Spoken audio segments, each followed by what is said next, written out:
नमस्कार, कमाई का वायदा में आप सभी का स्वागत है। मैं हूं सुमित और भारतीय बाजारों के लिए हफ्ते का पहला कारोबारी सत्र सो फार कंफर्टेबल दिखाई पड़ रहा है। कंफर्टेबल इसलिए क्योंकि आज इंडेक्स में भी खरीदारी है और ब्रॉडर मार्केट्स भी खरीदारी में। हालांकि एडवांस डिक्लाइन के कंपैरिजन में देखेंगे तो डिक्लाइन ज़्यादा है। 1400 शेयर गिरावट में है और 1200 शेयर तेजी में है, यानी कि मंदी की साइड थोड़े ज़्यादा सौदे हैं। लेकिन फिर भी मार्केट्स ऐसे कोई बुरे हालात में नहीं है। इंडेक्स को देखेंगे तो करीब करीब आधा % ऊपर सेंसेक्स और निफ्टी है, और निफ्टी बैंक करीब करीब 3/4% ऊपर कामकाज कर रहा है। लेकिन आज ड्राइविंग सीट पर है आईटी। इस हफ्ते ही आईटी बेलवदर टीसीएस के नंबर आएंगे और उससे ठीक पहले आईटी इंडेक्स जो है वो 1.5% 2% ऊपर कामकाज करता हुआ दिखाई पड़ रहा है। अदरवाइज मार्केट्स में अगर आज खरीदारी देखी जाए तो आईटी के अलावा जो थोड़ी बहुत बाइंग देखने को मिल रही है उसमें फाइनेंशियल सर्विसेज है और बैंक्स हैं। वो Q2 के अपडेट का इंपैक्ट यहां पर भी आता हुआ दिखाई पड़ रहा है। मेटल प्रॉफिट टेकिंग में एफएमसीजी करीब करीब आधा % नीचे कामकाज कर रहा है। आज बातचीत करने के लिए हमारे साथ वरुण दोषी सर मौजूद हैं, जिनसे हम बातचीत करेंगे मार्केट्स को लेकर भी, उनसे आपके सवालों पर भी हम बातचीत करेंगे। वरुण सर नमस्कार, स्वागत है कार्यक्रम में। पहले तो मार्केट्स पे एक व्यू, क्योंकि 25,000 पे इंटैक्ट खड़े हैं, ना 24,800 है लॉन्ग जोन पे, ना 25,200 है शॉर्ट जोन पे। हम बिल्कुल बीचों बीच हैं, क्या करें? नमस्कार सुमित जी, नमस्कार हमारे सभी व्यूअर्स को। सुमित जी देखेंगे तो कल अपना जो फ्राइडे हमने बात की थी कि फ्राइडे जो एक अच्छा हमने रनअप दिखाया था और 24,850 के आसपास हमने क्लोजिंग लिया था। तभी हमें लग रहा था कि 15 मिनट जो लोअर टाइम फ्रेम है वहां पर एक हायर हाई क्रिएट हो रहा है और यहाँ से लॉन्ग जा सकते हैं, और हमने जो डेज लो था उसका एक स्टॉप लॉस रख के खरीदारी की सलाह दी थी। और करीबन 24,950 से लेकर 25,050 के टारगेट्स थे जो वो अचीव होते लग रहे हैं। अब 25,000 पर मार्केट आया है और राउंड फिगर जब होती है वहां पर आप देखेंगे तो एक्सपायरी भी है वीकली कल। तो यहाँ पर राउंड फिगर पर थोड़ा सा सेलिंग प्रेशर होता है। आप कॉल एंड पुट की ऑप्शंस की या पोजीशन भी देखेंगे तो जब 24,800 950 के आसपास एक अच्छा ओवाई बिल्डअप था और वहां पर प्लस माइनस 150 पॉइंट्स के जो टोटल था वो सजेस्ट कर रहा था इतना रेंज हो सकता है। तो यहाँ पर अपर एंड ऑफ द रेंज हम पहुंच चुके हैं। और आप देखेंगे तो आईटी इंडेक्स पर भी हमारा एक व्यू था कि आईटी इंडेक्स अब यहाँ पर एक थोड़ा सा एक नियर टर्म बॉटम बना रहा है और यहाँ से एक अच्छा बाउंस देखेंगे तो आईटी इंडेक्स आज सपोर्टिव है। और आप दूसरा एक एनालिसिस देखेंगे, एक ऑब्जर्वेशन मेरा है, जब निफ्टी 25,450 का हाई लगा था तब बैंक निफ्टी ने 56,000 के करीब 55,800 के आसपास एक हाई लगा था। अब देखिए निफ्टी 25,000 के आसपास है, बैंक निफ्टी आउट परफॉर्म करके 56,000 चला गया है और वो जो रिसेंट हाई था वो हाई क्रॉस कर दिया है। तो हमारा जो व्यू था बैंक निफ्टी पर कि बैंक निफ्टी में पीएसयू बैंक्स एक सपोर्टिव आप फैक्टर प्ले कर सकते हैं। और आप जो प्राइवेट बैंक्स का पार्टिसिपेशन नहीं है वो आरबीआई की पॉलिसी के बाद वहां पर पार्टिसिपेशन देखने को मिला। और आप देखेंगे तो बैंकिंग इंडेक्स अच्छा काम कर रहा है। तो बाय ऑन लिस्ट में हम बैंकिंग इंडेक्स में अभी भी बुलिश है और अगर कोई गिरावट आती है तो बैंक में आप यहाँ पर लॉन्ग जा सकते हो। तो एक चीज़ वरुण सर, इसमें थोड़ा सा बाइफर्केशन है, क्योंकि अगर आप बैंक्स को देखेंगे तो बैंक्स और पीएसयू बैंक दोनों अलग अलग चाल चल रहे हैं। बैंक्स को सपोर्ट दे रहा है पीएसयू बैंक, लेकिन प्राइवेट अभी भी नदारद है, क्योंकि Q2 के अपडेट बैंक्स के ज़्यादा अच्छे हैं पीएसयू बैंक के, प्राइवेट बैंक्स के इतने अच्छे नहीं हैं। तो एक पार्ट पीएसयू बैंक पर क्या करें, दूसरा आईटी आज ड्राइव कर रहा है, वो क्या सिर्फ ये टीसीएस के नंबर से पहले की बाइंग है या कंफर्टेबल बाय जोन में एंटर कर सकते हैं?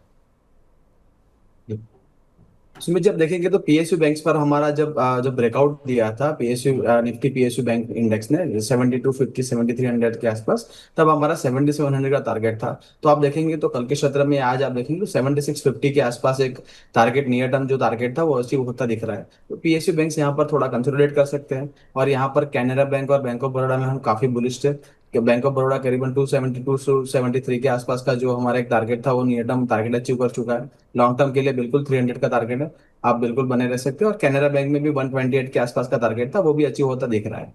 आप दूसरी बात आपने आईटी की बताई, आईटी अब जो एक बड़ा सा गिरावट हमें मिला था करीबन 37,000 के इंडेक्स के, और हमने 33,500 के करीब एक बॉटम बनाया था, उसका एक छोटा सा पुल बैक है।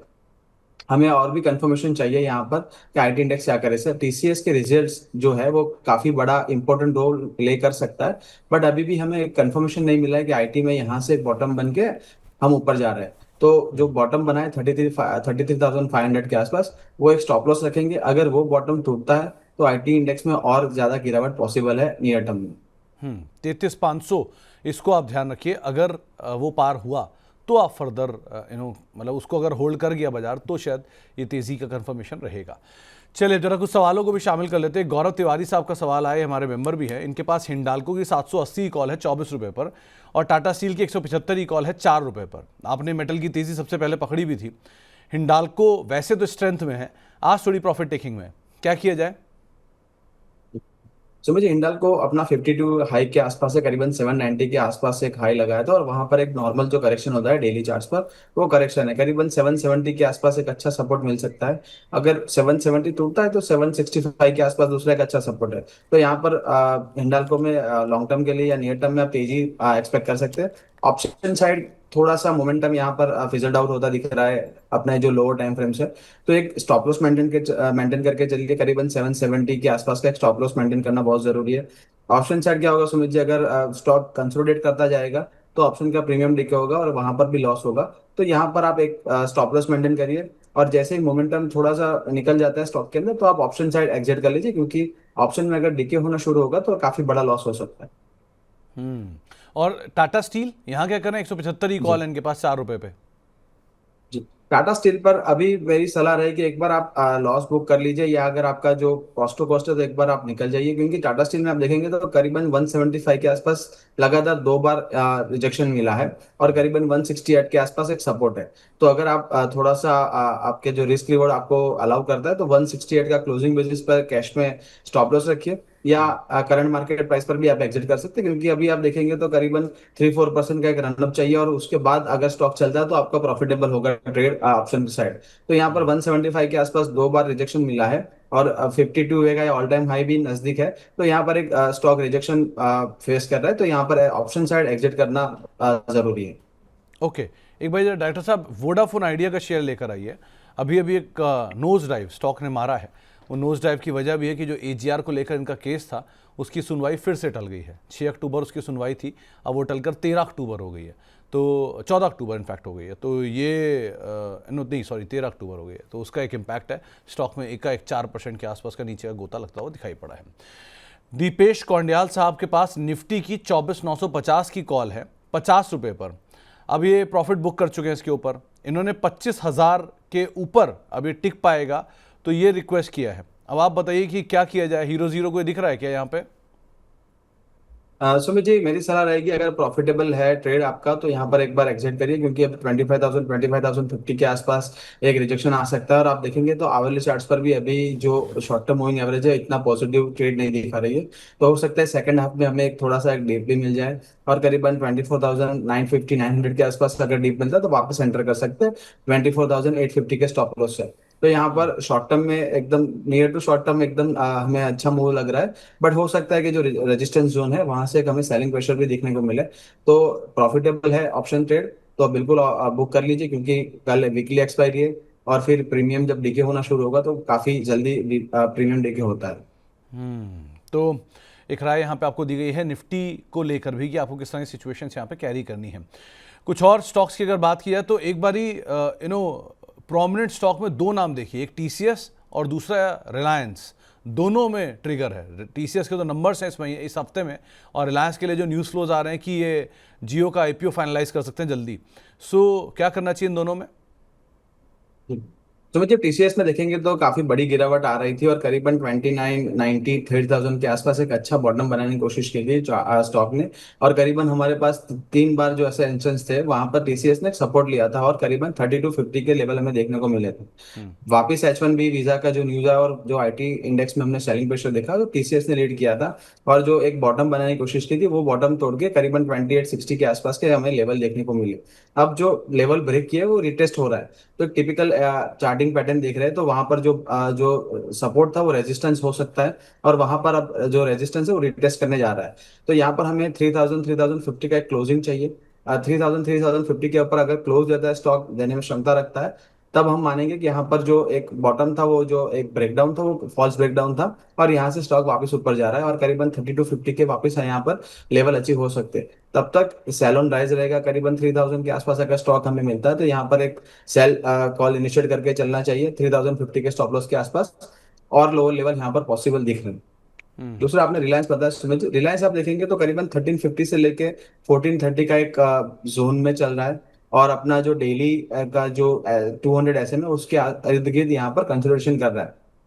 बट आप यहाँ पर एक चीज देखेंगे तो जो बाउंस रिलायंस का था वो 1350 से हमें एक स्विफ्ट बाउंस मिलता था 1400 के आसपास। अब वो बाउंस हमें यहाँ पर मिलना बंद हो चुका है, तो करीबन उसी लेवल पर यहाँ पर कंसोलिडेट कर रहा है। तो 1350 का जो लेवल है काफी इंपॉर्टेंट हो चुका है। अगर 1350 का लेवल टूटता है क्लोजिंग बेसिस पे, तो यहाँ पर और डाउन साइड पॉसिबल है, क्योंकि 100 पॉइंट का एक रेंज है, और 100 पॉइंट का रेंज टूटता है तो फिर टारगेट भी 100 पॉइंट लोअर बनेंगे। तो यहाँ पर काफी इंपॉर्टेंट लेवल के आसपास ट्रेड कर रहा है रिलायंस 1350। बहुत ही जरूरी इंपॉर्टेंट क्लोज है, यहाँ पर प्रोटेक्ट करना चाहिए अगर किसी का लॉन्ग साइड है। और ऊपर चलना है तो हमें 1400 1415 के आसपास का एक क्लोज मिलेगा, तो हमें पता चलेगा कि रिलायंस ऊपर जाने के लिए तैयार है। तब तक स्टॉक साइडवेज टू एक नेगेटिव जोन में ही चल रहा है। एक फोर्टिस हेल्थकेयर को और देखिए, ये आज न्यूज़ भी आया वो गवर्नमेंट साइड से, उसका इम्पैक्ट भी है और बढ़िया हुआ एडिशन के साथ लॉन्ग भी जा रहा है। क्या करना चाहिए इसमें? जी सुमित जी, लास्ट वीक हमारे कोई व्यूवर का एक क्वेश्चन था करीबन 970 980 के आसपास, और हमारी सलाह रही थी फोर्टिस पर कि एक नया ब्रेकआउट यहाँ पर हमें देखने को मिल सकता है, और करीबन 1050 के हमारे टारगेट्स थे, वो अचीव होते दिख रहे हैं। अगर किसी ने शॉर्ट टर्म के लिए पोजीशन क्रिएट किया हो तो बिल्कुल यहाँ पर प्रॉफिट बुक कर सकते हैं। और दूसरी चीज, अगर आपके लॉन्ग टर्म के लिए अगर पोजीशन है तो बिल्कुल यहाँ पर 920 925 के आप रिस्क रिवॉर्ड के हिसाब से स्टॉप लॉस टेल करके बिल्कुल लॉन्ग बने रह सकते हैं। मगर किसी का शॉर्ट टर्म का एक व्यू था तो यहाँ पर बिल्कुल 1050 के टारगेट जो अचीव होते दिख रहे हैं, तो बिल्कुल प्रॉफिट बुक कर लेना चाहिए। तो प्रॉफिट बुक कर लेना चाहिए। तो ये एक राय फोर्टिस हेल्थकेयर के संदर्भ में भी आते हुए दिखाई पड़ी है। लाइकवाइज दो तीन नामों में और देखिए, एक नायका आज 5% ऊपर है, डिलीवरी भी 4% ऊपर है। सो इन दोनों में क्या करना चाहिए? सुमित जी, आप देखेंगे नायका में एक फ्रेश ब्रेकआउट आता दिख रहा है, करीबन 247 250 के आसपास एक रेजिस्टेंस जोन क्रिएट किया था, और अपने डेली टाइम फ्रेम पर यहाँ पर एक अच्छा सा करेक्शन मिला था करीबन 230 225 के आसपास, और यहाँ से आप देखेंगे तो काफी अच्छा मूव है। और अपना जो लाइफ हाई है 250 उसके ऊपर, माफ कीजिएगा, जो नियर टर्म अभी जो हाई किया था वो अभी ऊपर चल रहा है, तो बिल्कुल यहाँ पर फ्रेश ब्रेकआउट है। अगर किसी का पोजीशन 240 का एक स्टॉप लॉस लेकर चल सकता है यहाँ पर, और हायर लेवल यहाँ पर देखने को मिल सकते हैं। तो ये राय आपको दी गई है नायका के रेफरेंस में भी। एक डिलीवरी को और देखो, 4% की तेजी है, बढ़िया हुआ है, एडिशन भी है, 12% के आसपास का फ्रेश लॉन्ग्स बन रहा है। यहाँ क्या करना चाहिए? डिलीवरी में आप देखेंगे सुमित जी, एक डबल टॉप टॉप का एक फॉर्मेशन यहाँ पर स्टॉक ने डेली चार्ट्स पर किया था करीबन 480 के आसपास, और जो ब्रेकडाउन है वो करीबन 460 के नीचे दिया था। जब तक 460 के नीचे है यहाँ पर स्टॉक सेल ऑन राइज में रहेगा। हमें 460 465 के ऊपर का क्लोजिंग अगर हमें मिलता है तो यहाँ पर आप देखेंगे तो वापस स्टॉक अपना जो अपमूव है वो कंटिन्यू कर सकता है। तब तक यहाँ पर सेल ऑन राइज है। बिल्कुल यहाँ पर आप देखेंगे तो जो एक अच्छा सा हमें अपमूव मिला था करीबन 300 के लेवल से, तो स्टॉक एक हाई टाइम फ्रेम पर एक करेक्शन में जो करेक्टिव है वो यहाँ पर दे रहा है। बट यहाँ पर जो 460 के लेवल है काफी इंपॉर्टेंट जोन में है, तो 460 465 के यहाँ पर लेवल हमें अचीव होते दिख रहे हैं, तो स्टॉक अपना जो लॉन्ग टर्म ऊपर जो यहाँ पर जो लॉन्ग टर्म ट्रेंड है वो कंटिन्यू कर सकता है। ओके। एक सवाल है जीत गुर्जर साहब का। इन्होंने 7 अक्टूबर पे जेएसपीएल की कॉल ले रखी है 26 रुपये पे, और जेएसपीएल पे आपने पहले भी अपनी तेज़ी बताई है और टारगेट्स अचीव भी ऑलमोस्ट हुए हैं। और पीरामल फार्मा दूसरी कॉल है इनके पास 5.5 रुपये पे। क्या किया करना चाहिए इन दोनों में?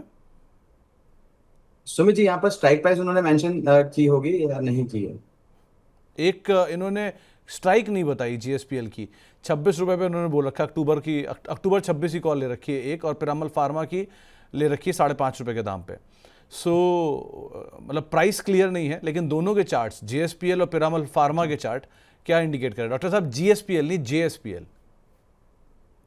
जी, तो जिंदाल स्टील एंड पावर में आप देखेंगे तो यहाँ पर आप जो देखेंगे तो आज एक गिरावट दिख रही है। हमें फ्राइडे के सेशन में एक अच्छा आपको मिला था, और करीबन 1090 के आसपास स्टॉक ट्रेड हो दिख रहा था, और यहाँ पर जो हमारे टारगेट थे वो अच्छे दिख रहे थे।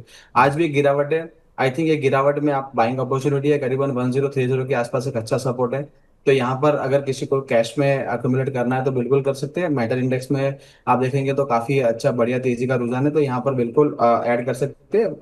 क्लोजिंग बेसिस पे 1030 का एक स्टॉप लॉस मेंटेन करना जरूरी है। दूसरा, आपने बीपीएल फार्मा बताया। जी सर, बीपीएल फार्मा पर आप देखेंगे तो करीबन 210 से जो अपना 200 डेली एवरेज था, वहां से रिजेक्शन मिला है।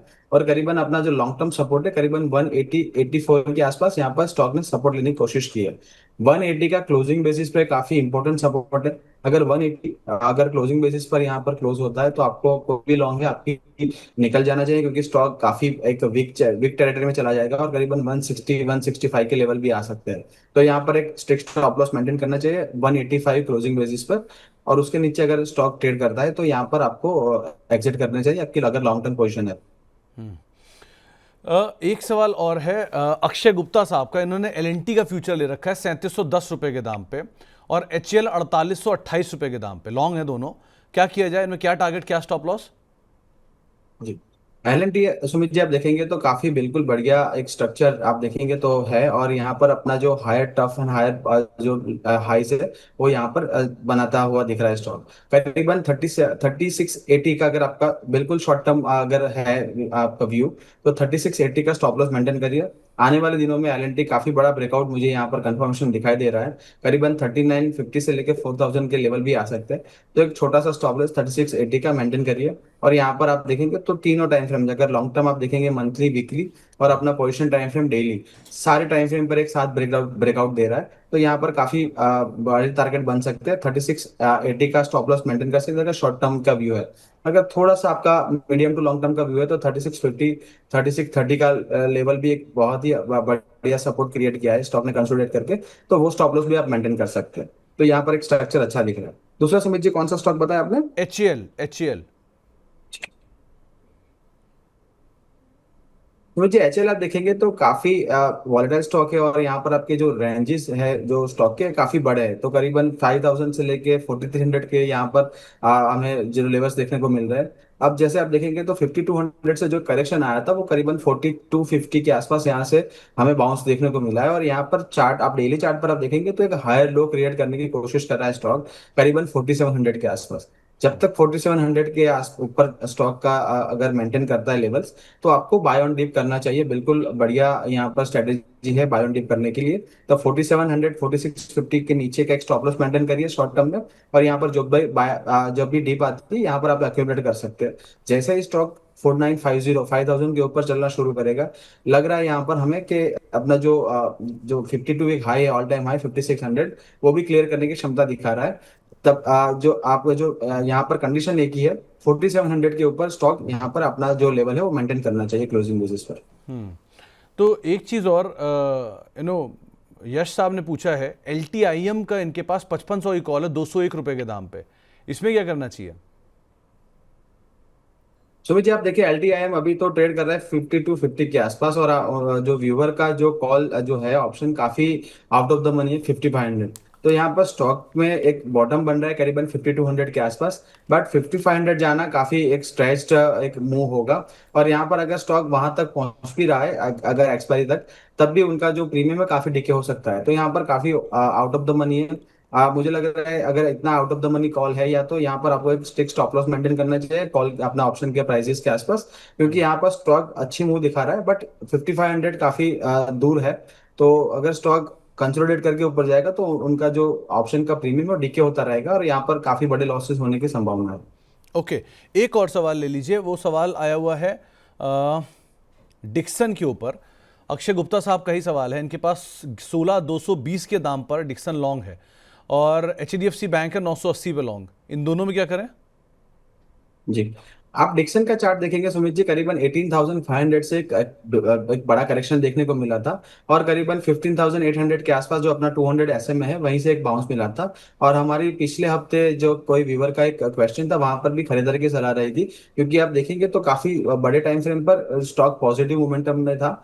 और एक कोई न्यूज की वजह से यहाँ पर नीचे आया था तो बिल्कुल एक बाइंग अपॉर्चुनिटी था। आपको 50 काफी स्टॉप लॉस जो आपका रिस्क जो है वो आपको मेंटेन करना पड़ेगा, क्योंकि एक थोड़ा सा डीप स्टॉप लॉस है 15,800 के आसपास। तो 15,800 का स्टॉप लॉस आपको क्लोजिंग बेसिस पे मेंटेन करना है। लिक्सन क्षमता रखता है अपना वापस 52 जो हाई है और या रिसेंट हाई जो 18,500 वो क्लियर कर सकता है। बट आपका 15,800 का क्लोजिंग बेसिस पे एक स्टॉप लॉस मेंटेन करना बिल्कुल जरूरी है। चलिए, तो ये एक राय आपको दी गई है डिक्सन टेक के संदर्भ में भी। एक इस समय की सिचुएशन को देखते हुए वरुण सर, कोई स्टॉक जिस पर आपको लग रहा है कि हाँ नजर रखनी चाहिए, सेकंड हाफ के लिए शायद मूव आता हो दिखाई पड़े? जी।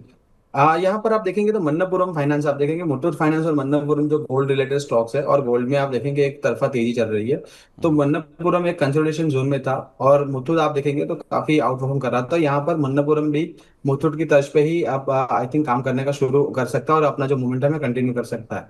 तो करीबन 285 के आसपास का स्टॉप लॉस मेंटेन करिए। थोड़ा सा आपका मीडियम टू लॉन्ग टर्म का व्यू है तो 280 का स्टॉप लॉस मेंटेन करिए। आने वाले दिनों में अपना जो ऑल टाइम है 298 वो क्रॉस करके यहाँ पर और हमें यहाँ तेजी देखने को मिल सकती है। तो मन्नपुरम बाय कर सकते हैं। मन्नपुरम का आपका जो स्टॉप लॉस है 280 285 के जोन के आसपास एक स्टॉप लॉस रखिए। करीबन 300 से लेके 315 के टारगेट यहाँ पर बन सकते हैं। ओके। आखिरी सवाल में, एक बैंक ऑफ बड़ौदा के अक्टूबर का कॉल लिया हुआ है 285 रुपए के दाम पर, 1.5 रुपए पे देव साहब ने, इसमें क्या करना चाहिए? सर कौन सा स्ट्राइक प्राइस बताया? The bank of Baroda 285 call. हाँ, 200 285 का कॉल जो सुमित जी है, हमें वैसे आप देखेंगे तो बैंक ऑफ बड़ौदा पर काफी बुलिश स्टांस है हमारा। करीबन 245 248 से हमने बाय कॉल दिया था, और जो शॉर्ट टर्म प्रॉफिटेबल जो ट्रेड थे वहां पर भी हमने प्रॉफिट बुक किया था। तो करीबन 2 से 3 ट्रेड यहाँ पर हमारे बने थे लॉन्ग साइड, और अचीव होते दिखे थे। अभी भी structure wise bank of Baroda देखेंगे तो काफी स्ट्रांग है। आज के 272 हाई से थोड़ा सा रिट्रेसमेंट देखने को मिला है, बट 285 का जो सुमित जी कॉल है वो काफी आउट ऑफ द मनी है, और यहाँ पर जो इन द मनी होने की संभावना काफी कम लग रही है। तो यहाँ पर ऑप्शन के बजाय आप कैश में या फ्यूचर में एक्यूमुलेट कर सकते हैं, और करीबन 255 260 का एक स्टॉप लॉस मेंटेन करके चल सकते हैं। आने वाले दिनों में यहाँ पर हमें और भी हायर लेवल देखने को मिल सकता है। ओके, चलिए कुणाल, वरुण जी बहुत बहुत शुक्रिया आज हमारे साथ मौजूद रहने के लिए, कार्यक्रम का हिस्सा बनने के लिए। कुणाल जी आज मौजूद नहीं रह पाए कुछ टेक्निकल इश्यूज़ की वजह से, लेकिन बहुत बहुत शुक्रिया सर हमारे साथ जुड़ने के लिए, कार्यक्रम का हिस्सा बनने के लिए, और सभी शेयरों पर, बाजार पर अपनी राय रणनीति हमसे शेयर करने के लिए। जाने से पहले कोई डिस्क्लेमर? जी सर, आज हमने जो भी स्टॉक्स की बात की वो मेरे कोई पर्सनल पोर्टफोलियो में नहीं है, कंपनी या कंपनी के मॉडल पोर्टफोलियो का पार्ट हो सकते हैं। सिक्योरिटीज मार्केट है सब्जेक्ट टू मार्केट रिस्क, तो आपको कोई भी ट्रेड लेना है अपने फाइनेंशियल इमीडिएट फाइनेंशियल सलाहकार है उनसे बात करके ही ट्रेड लेना चाहिए। और future past performance does not guarantee नहीं, फ्यूचर आउटपुट को ध्यान रखना चाहिए। चलिए बहुत बहुत शुक्रिया वरुण सर हमारे साथ मौजूद रहने के लिए, कार्यक्रम का हिस्सा बनने के लिए और शो पे बातचीत करने के लिए। कुणाल जी को हम मिस कर रहे हैं, लेकिन ठीक है थैंक यू कोई सो बात नहीं, मच। उनसे कल मुलाकात करते हैं। लेकिन बहुत बहुत शुक्रिया सर हमारे साथ जुड़ने के लिए, बातचीत करने के लिए। तो मुथूट फाइनेंस पे उन्होंने खरीदारी की राय दी है। इसी के साथ ही अब इस शो को ही समेटेंगे, एक ब्रेक का वक्त है, ब्रेक के उस पार भी खबरों का सिलसिला बना रहेगा, और साथ ही साथ 1 बजे आपके साथ जल्दी मुलाकात करेंगे आपके सवालों पर। नमस्कार।